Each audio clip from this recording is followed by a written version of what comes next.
impano y'Imana rero niyo nsosereza. Impano y'Imana n'ubugingo buhoraho. Iyo mpano rero kwambikwa iyi myambaro y'impu bwa mbere iyo mpano y'Imana.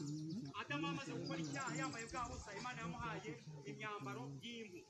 Icya kabiri, ubugingo ni byiza, nicyo kintu dukwiriye guhitamo muri uyu mwanya dusanga mu gutegeka kwa kabiri igice cyaho cya 3:19. Uyu munsi rero Uwiteka aravuga ngo hitamo ubugingo ubone kubaho. Muri Yohana igice cya mbere 29, indi mpano twahawe ni umwana w'intama w'Imana ukuraho ibyaha by'abari mu isi. Igikurikiyeho uwo ntama w'Imana ikuraho ibyaha by'abari mu isi, niyo mpano none yarasobanuwe igaragaza ko ari Yesu Kristo cyangwa Yesu Kristo. Haleluya. Yesu Kristo muri Yohana 3:16, kuko Imana yakunze abari hehe, abari mu isi cyane, byatumye itanga umwana wayo w'ikinege kugira ngo umwizera wese atarembuka ahubwo ahabwe iki. Indi mpano rero twabonye nuko uwo Yesu yaradupfiriye.